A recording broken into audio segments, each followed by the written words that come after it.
So we hear from a lot of people who have discovered that they appear to be dealing with what's called a histamine intolerance issue, but they don't really understand what that means and what they should do to kind of improve all the symptoms that they're dealing with. So in this video, I'm going to help you understand the most common symptoms, the most common underlying causes, and steps you can take to improve the situation. Let's jump in.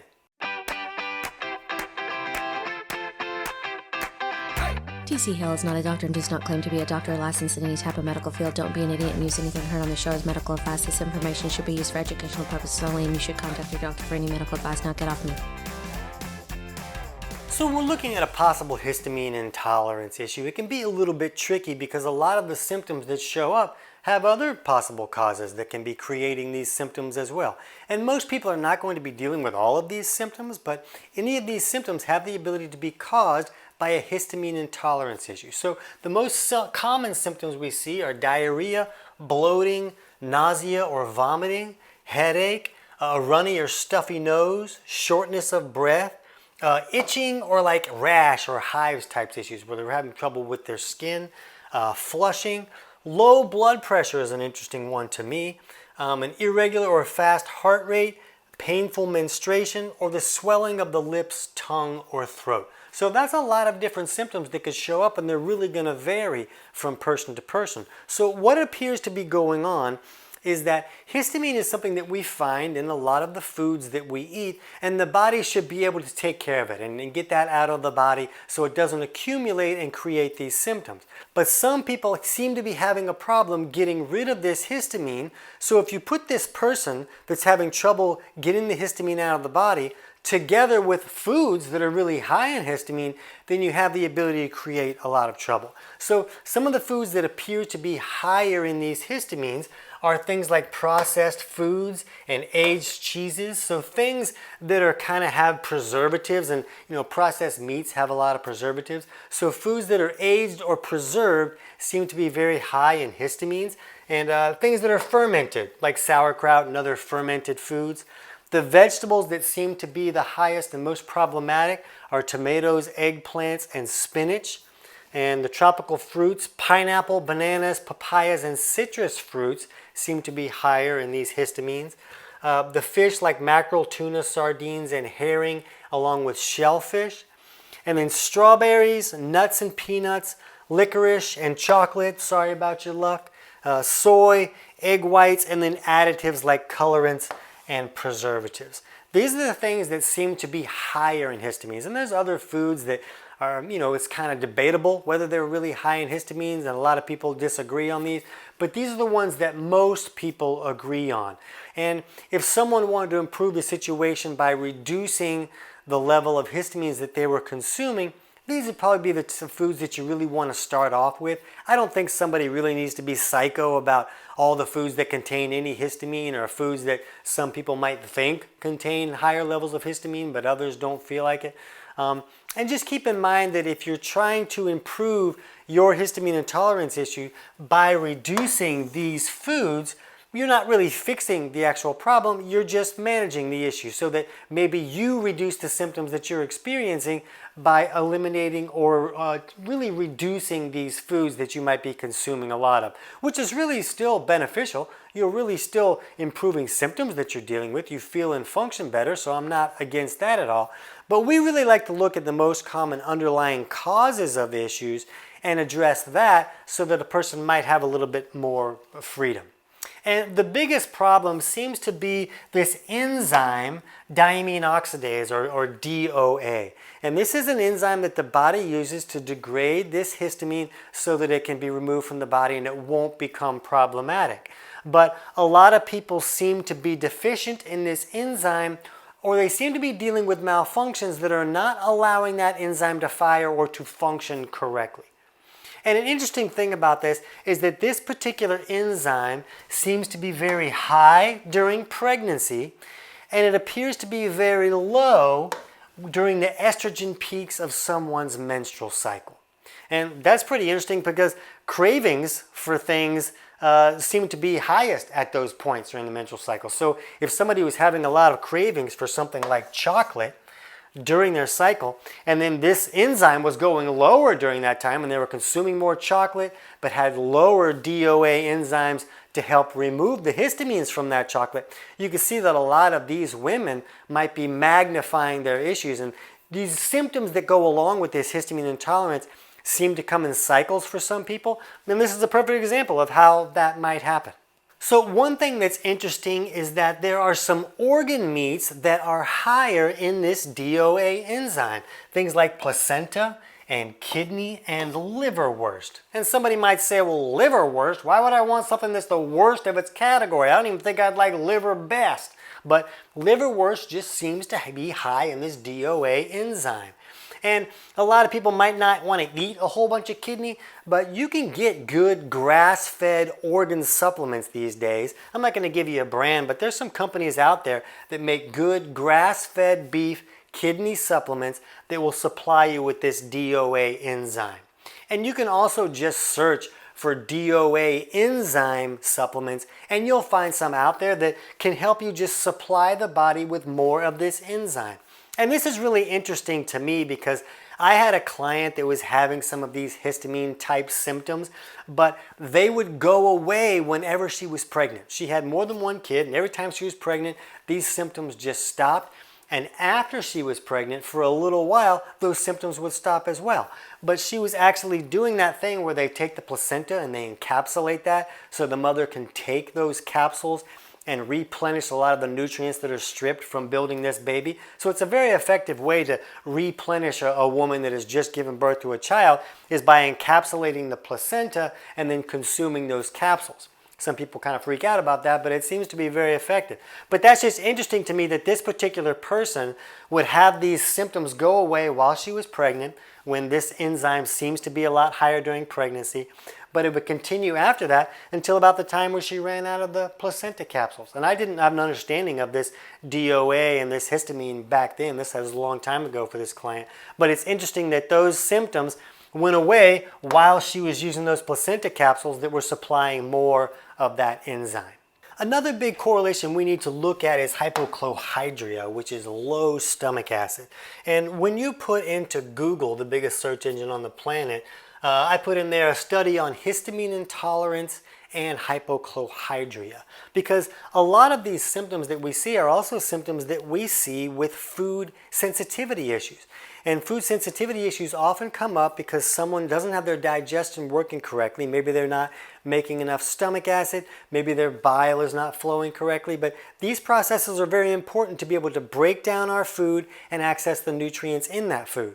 And when we can't break that food down properly, that food can create a lot of food sensitivity type issues. So it was interesting to me to find this correlation between low stomach acid and this histamine intolerance as well.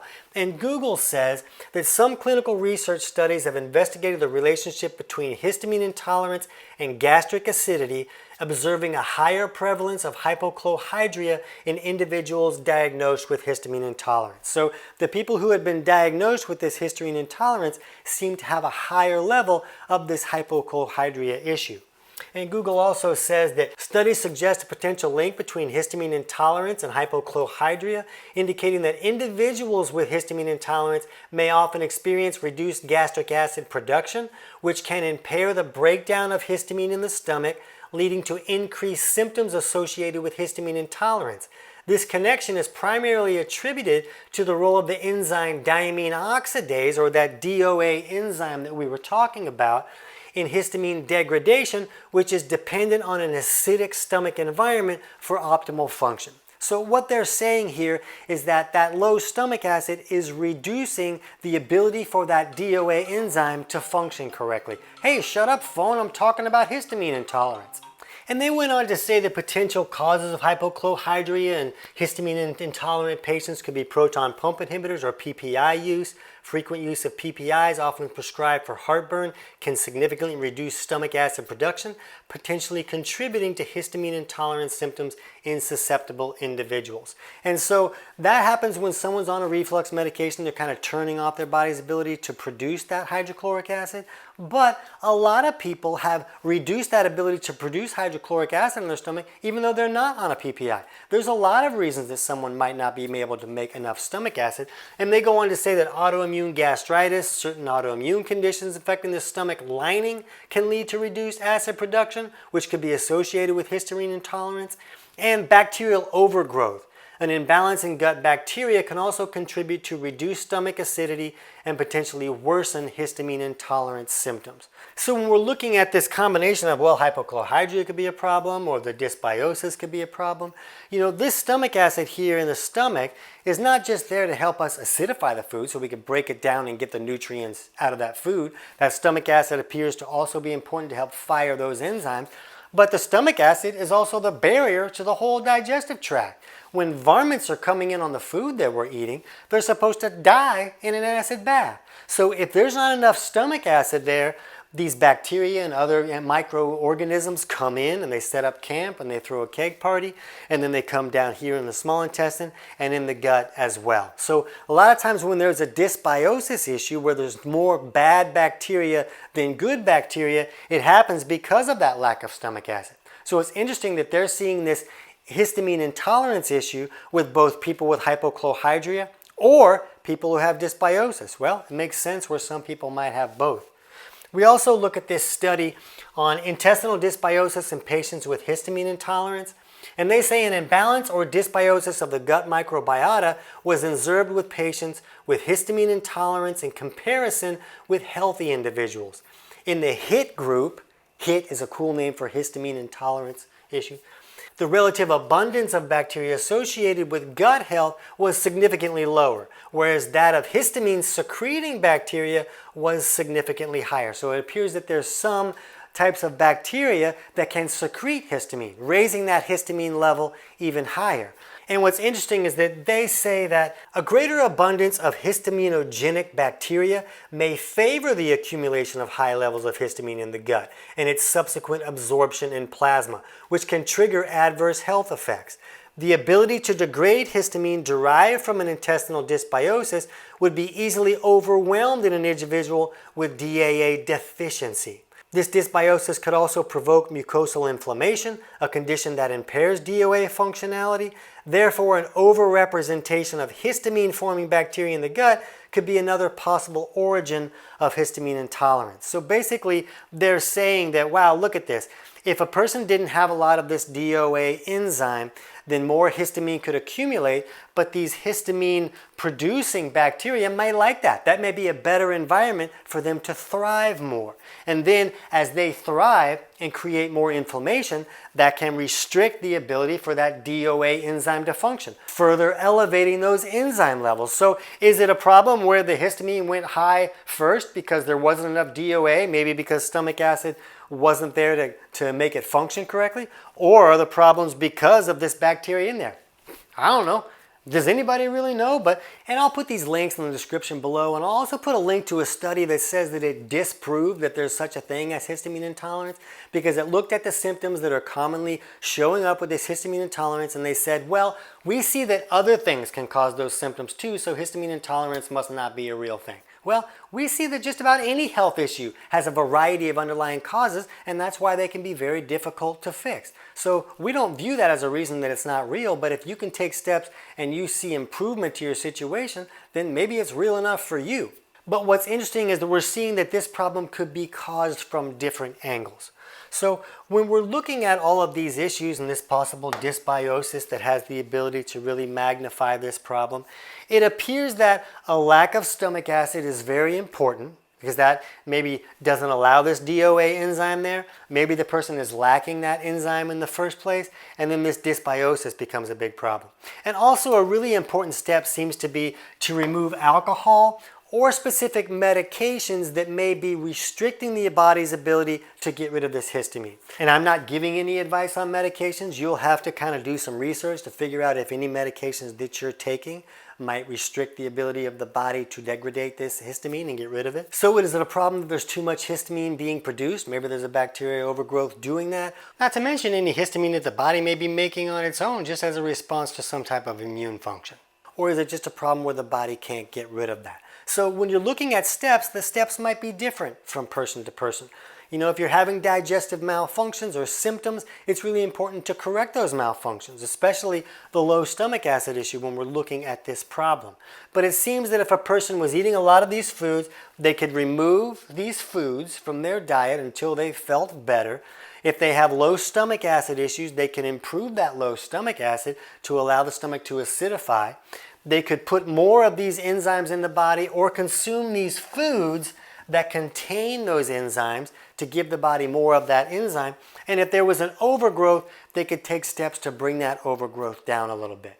So if you're new to this channel and you don't know how to improve digestive malfunctions, we have a totally free digestion course that'll kind of walk you through figuring out which aspects of digestion are not working correctly for you and what steps will help you improve those. And we'll put a link to that totally free course in the description below. But you could also just jump over right now and check out our video on full digestive reset that'll give you more insights into figuring out which digestive aspects are not working and steps you can take to improve those. I can't wait to hear about your results.